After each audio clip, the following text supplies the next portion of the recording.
Hello and welcome to Tapas and Pretzels, the adorsys podcast. Let's dive into today's episode. Hello and welcome to the Tapas and Pretzels podcast. I'm Inga, we have Tim, we have David here, and we also have a new guest that is Ugo Ciracì. Hello and welcome to our podcast. Thank you. So, sorry, I didn't want to interrupt you, but thank you that you're here. Ugo is the delivery lead of the business unit, or is the business unit manager of utility at Agile Lab, I think since 5 years right now. And you also do the business data governance of the company. And that is also a topic that we want to talk about. So I have a question for you. What do you think? How important is metadata?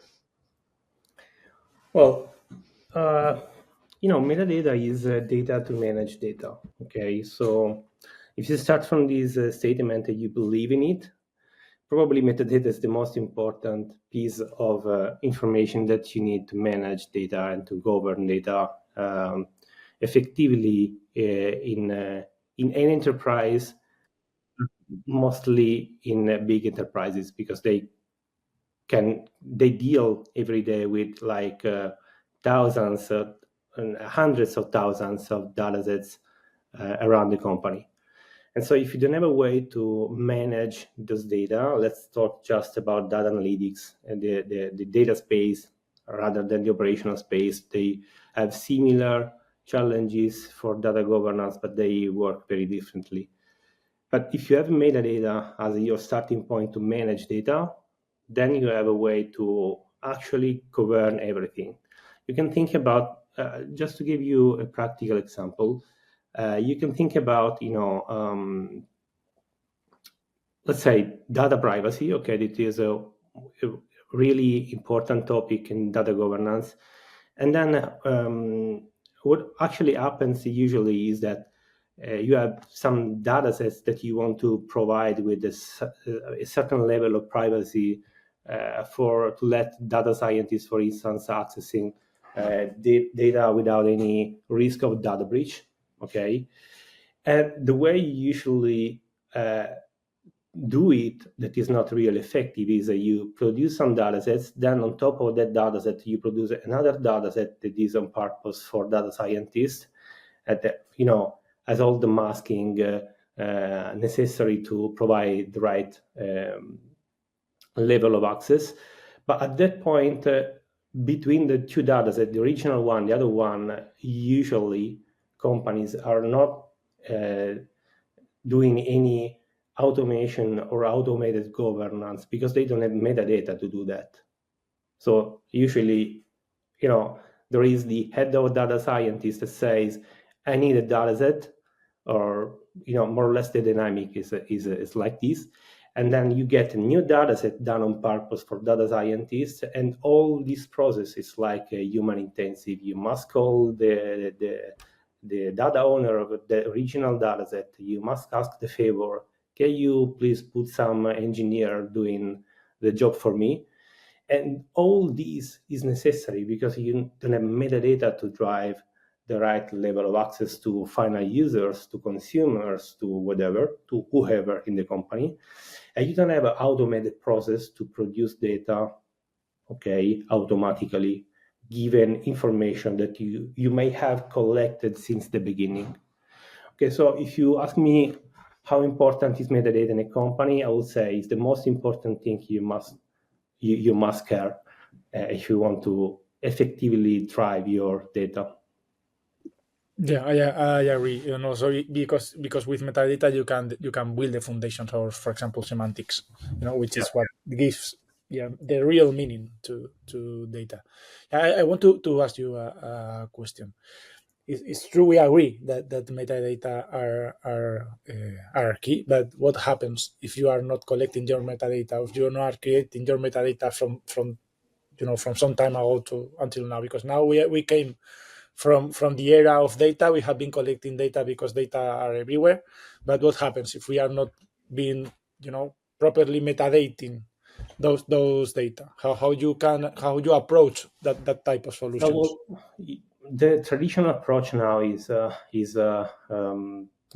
what we call a reactive governance, meaning that you first collect and produce data with minimal metadata that usually are like technical ones, like the schema, okay, partitioning perhaps. If you are working with big data scenarios, you have the metastore collects partitioning information. If you have traditional database, you have partition information, and you have schema information. So they are technical metadata.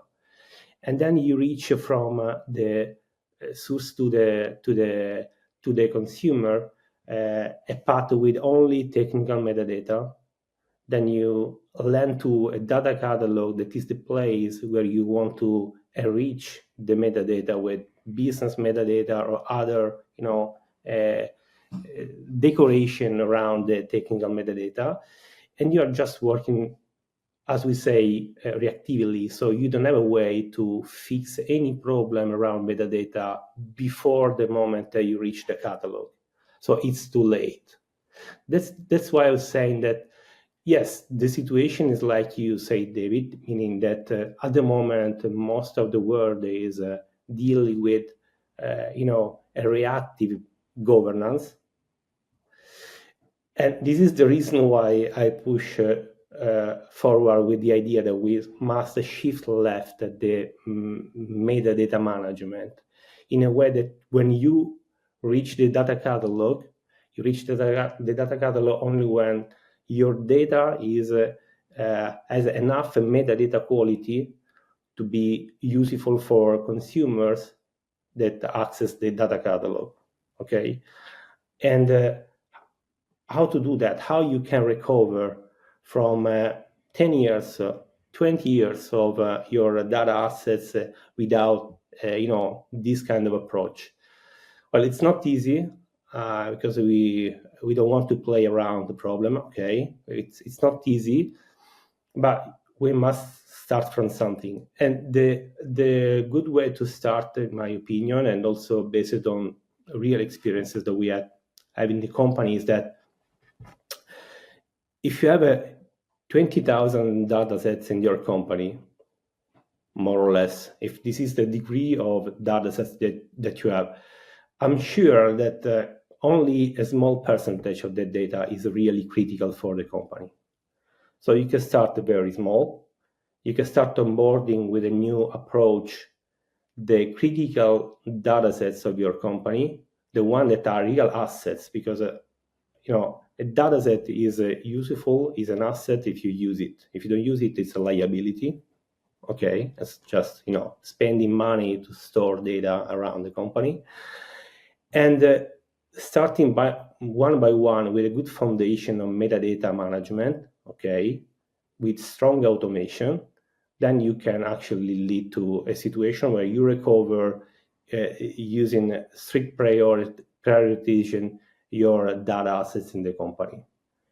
You don't need to have 2,000 pieces of data in the data catalog. You need to have the 5% of the data that you actually use in the company to make good decision, to get good insights and so on. At that point, you can help people doing this through strict automation. That means it's all around platform engineering. That is probably one of the most important trend at the moment. Probably it's not a buzzword now, talking about platform engineering, but it's the key to understand how you can automate around metadata. Okay, and then when you have a good foundation for metadata with a computational platform, it's what we say when we want to build a platform that manage metadata automatically. When you have a computational platform that is driving your data life cycle from the beginning to the end, from the beginning meaning that you are collecting metadata, you are publishing this metadata to whatever places you need to materialize data, and then you are controlling since the beginning what is good and what is not. Once you have such a mechanism, you can actually do everything. Let's do a practical example. If you, because I'm sure that most of the people that are listening to us, they have a question mark in the mind in this moment. So if anyone is familiar with DevOps, okay, DevOps is all about putting everything into a Git repository, okay, and then making a company be driven by CI/CD. Pretty simple. Then you put into a Git repository your data product descriptor, okay. I am adding this concept of data product. A data product descriptor that is a collection of metadata that says what are your expectations around your data set. The data product descriptor into your Git repository can contain categorization of the data set, classification, it's private, public, restricted, whatever. It can be any other kind of business-related category. Then you may have a data contracts inside, meaning all the physical data interfaces that people want to consume data from the specific data model. So you want to put, like, you are talking about the customer entity, the customer business entity. You have a data product descriptor for the customer business entity into your Git repository. Then this contains the category, the business terms, the physical data contract. So you want to consume this data, this customer entity through even from a Kafka topic or an iceberg table. It's okay. You can have even both, because you can have a single data model and multiple ways to consume this data model. You want to classify every single field for saying that this is a PII or not, for instance. Okay.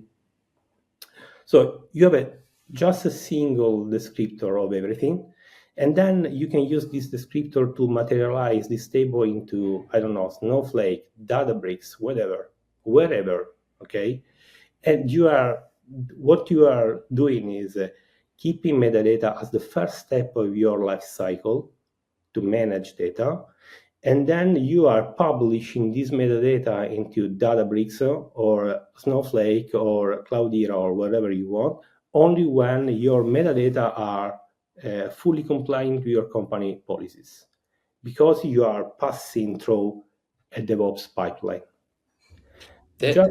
Just this simple, mechanism is going to completely change the way you're working with metadata. And there I have a question, because I think we need to distinguish between technical metadata and business-related metadata, in my opinion.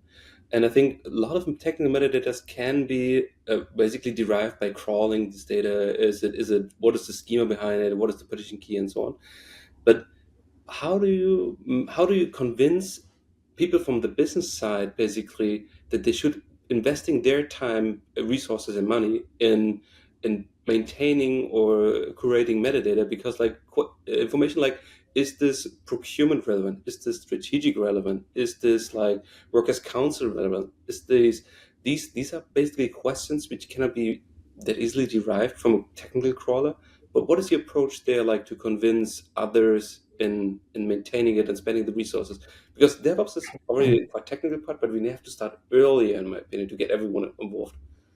Yeah, I mean, it's not about convincing people. It's about yes, it's also about convincing people. I'm sure that it is. It's when we talk about any architecture, it can be for data, for software, for anything. Architecture is a social problem, as it is solving social issues. Okay, so convincing business people is key. I'm sure. I mean, it's a compromise. Business people are the one eager to find good data in a catalog. So if you want to find data in a catalog, and you know that business terms are something that you only know in the company, you must be also eager to put the metadata that are on top of you as a first concern for the other to consume good data. There is no one in the company that can consume good data if no one produce good data. And companies should invest time making data culture in a way that people understand the benefits, but also a good foundational platform engineering where a platform shows the benefit of working a different way is a double win, because you can convince people to use a catalog, an enterprise catalog, in a traditional way. They spend like hours trying to find good data in the catalog. They don't find good data in the catalog because no one is actually putting business terms on the catalog, because no one is forced to. And then the usually enterprise catalog get like abandoned or misused because no one is really finding what they would like to.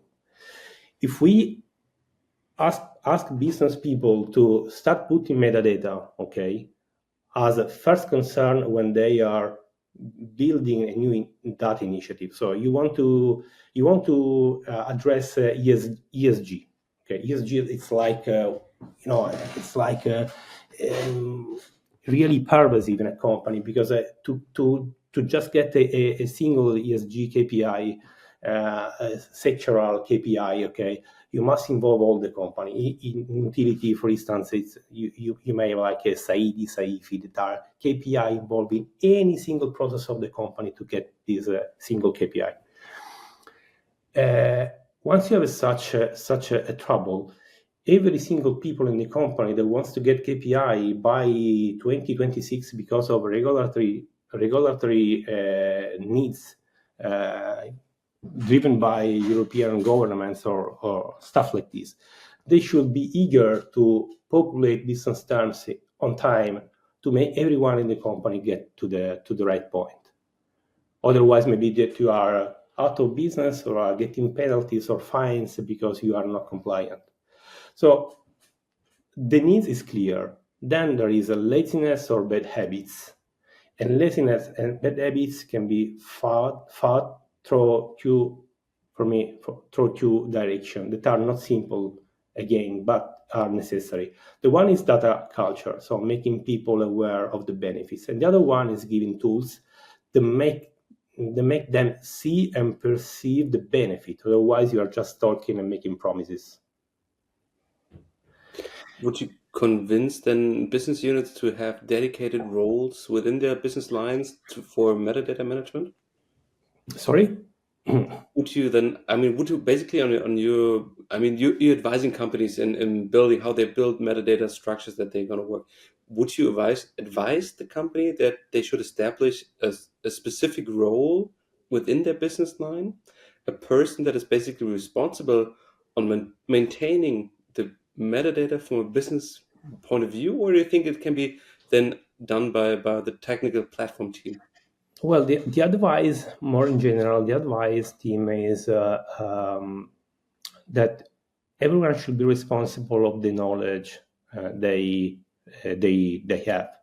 So if you have a company that has a strong centralization of data engineering, that is pretty common, okay, and data engineers must chase business people to populate business terms.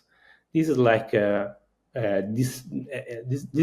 this like wrong, because if the owner of the knowledge is the business guy, okay, the business guy should be the one that should put metadata at the beginning to make everyone know which is the meaning of the data, okay. Otherwise, you are just handing over the responsibility of putting business metadata to someone else that will delay to put this metadata until this is like strictly necessary, like you are bombing the company with the request that you cannot answer the request because you don't have metadata to answer to. And then you're just delaying everything. And in fact, most of the catalog, even if it takes a minute to populate with thousands of tables scanning and crawling from databases, it may take from 0 to 10 years to get business terms on the enterprise data catalog. And this is the reason why it doesn't work. So you must force in the process business people to collaborate with data engineer. It's like it should be a common agile sentiment. Okay, agile and also domain-driven design in the microservice era. They came to put together business and developers to close the gap. We still need to close the gap between business and developers, so business people and data engineer, to close this gap that is a semantic gap between people. Okay, but this semantic gap is just metadata, and this gap to cover must be covered at the beginning. And then the advice is shape your teams in a way that is sustainable to take 10 minutes, 1 hour of business people at the beginning of a data initiative to put all the business terms that you need once forever. And then this will be enough for years. So it's a good investment for years in a way that is coded, is automated, and you have everything to do compliance. One key question that I usually ask a CDO is, can you tell me how many data sets in your company you have? One question, it's a simple question. So why a head of data or CDO should not know its own number? Okay, and usually they cannot answer with a number. They can answer with a degree of number. Like it can be thousands, it can be 10,000s, but not like 1,055, because they don't know. I can ask you even another question: how many data should be compliant to GDPR, and how many are compliant effectively? And this is an important question, because you can get an audit, internal or external, even worse, and you don't know your own number. To give these numbers, you need a strong automation. A strong automation meaning having information to automate. Information means metadata, and we fall back to the original principle. So you start taking metadata, collecting metadata at the beginning, with an investment that is very small. It's very small. Just pick up your best business guy at the beginning of that initiative and ask them to collect metadata in a good way, high quality metadata. There is also all the Gen AI in the world now that can help also, improving, enhancing, empowering, accelerating such a collection. And then you will have all the benefit down the way to automate, automatically monitor, deploy time, runtime, what's your expectation and what's the reality. You can define in your data contract which is the data quality you expect, that you can run, you can monitor runtime if the data quality is the one expected. You can put in your metadata which is the expected operational cost. The OPEX that you expect is data generated is spending in the company, and you can monitor through any tool, whatever you need to monitor to check that you are online with your expectation.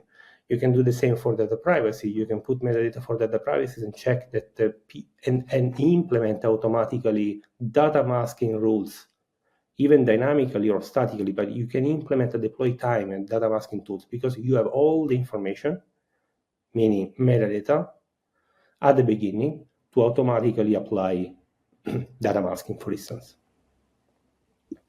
Yeah, I definitely think that metadata are requirements, mandatory requirements for example, in the agentic AI era.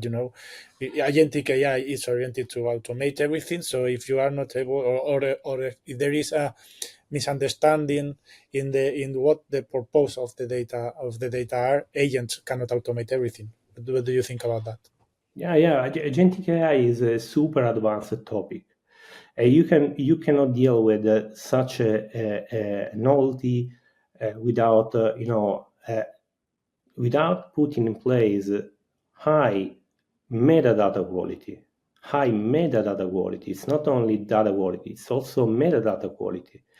Agentic AI means you have a population of agents that all together are solving a specific goal. Okay, you want to manage a claim, you want to manage a regulation, you want to manage something, you split the problem in multiple pieces, and then every agent is going to do its simple job, and all together are resolving a single specific problem.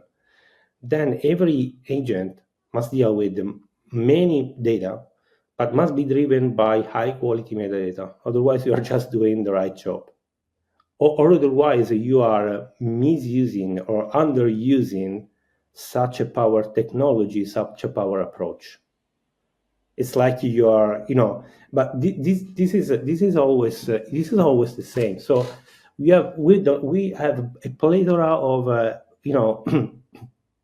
data privacy tools, data quality tools, data catalog. So our data catalog in the world are like powerful. I don't want to mention any vendor, but they are powerful tools.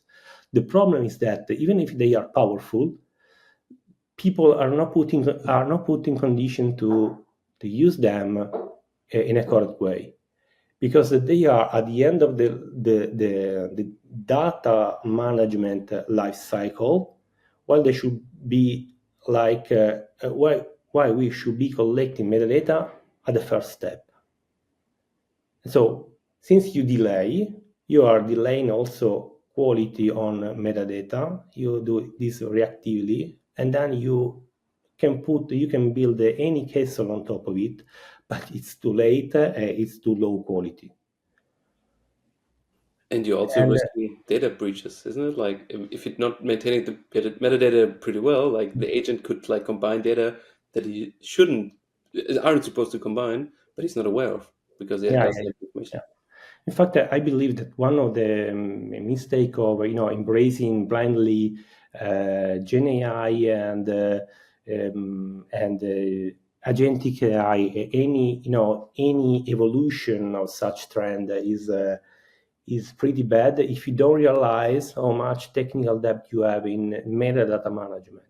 This is like super critical. It should be like a top one priority for every company in the world in this moment, dealing with data. That means everyone, by the way. So to sum it up and to answer the question, how important is metadata? Yes. So thank you very much, Ugo, that you were here. Also, Tim. Oh, you can say thank you, Ugo. It was a really descriptive explanation how important metadata is. So thank you for that. And thank you guys for letting me in, and I enjoyed the discussion. It was nice. Thank you. Yeah, absolutely. And thank you also, Tim. Thank you, David. And don't forget us to subscribe us at Spotify and YouTube, and of course also LinkedIn. And we will see us at the next podcast. So thank you. Bye. Thank you. Bye.